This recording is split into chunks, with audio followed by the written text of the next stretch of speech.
یورز حضرت عمر راوتی و بهر چیزن ته حال معلوم کړی د بډایو او خوارانو دا وخت د مسکینانو. یورز حضرت عمر راوتی و بهر چیزن ته حال معلوم کړی د بډایو او خوارانو دا وخت د مسکینانو.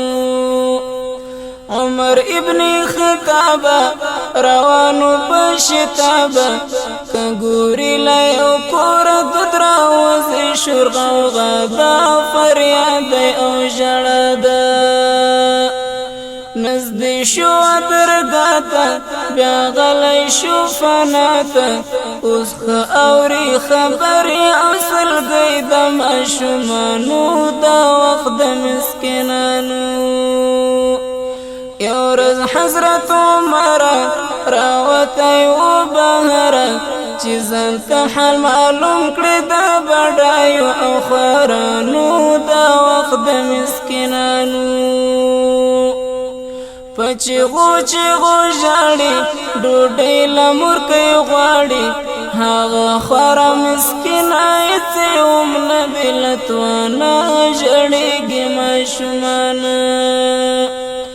یو څو وچ وچ هډونه تر شوي پرې قرنونه ودېږدې اچولې دات کتغ د یتیمانو دا وخت د مسکینانو. یورز حضرت عمر راوتی و بهر چیزن ته حال معلوم کړی د بډایو او خوارانو دا وخت د مسکینانو.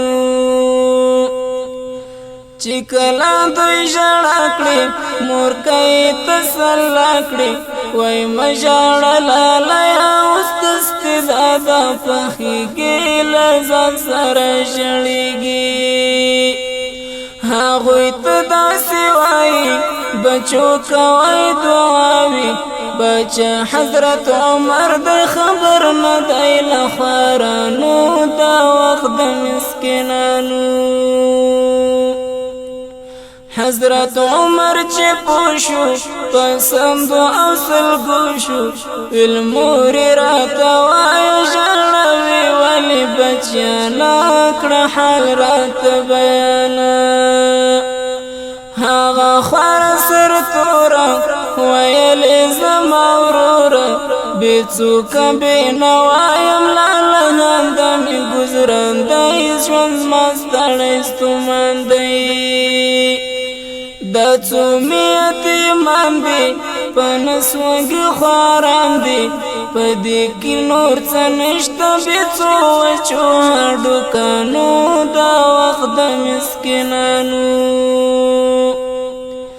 حضرت عمر ویل موره لږ صبر وکړه نوره روان شو خزانې ته ډېر اوړی ورپشا کړه هغوی ته یې عطا کړه.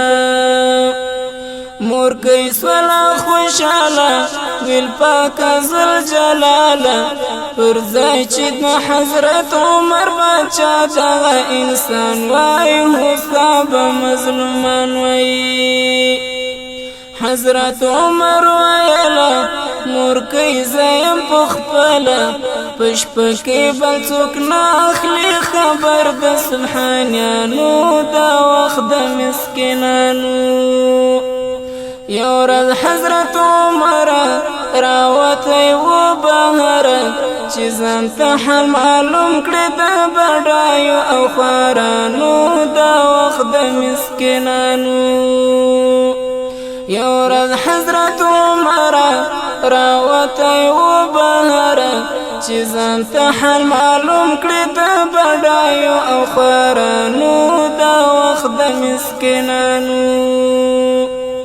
ورځ حضرت عمر راوتی و بهر چې ځان ته حال معلوم کړی د بډایو او خوارانو دا وخت د مسکینانو.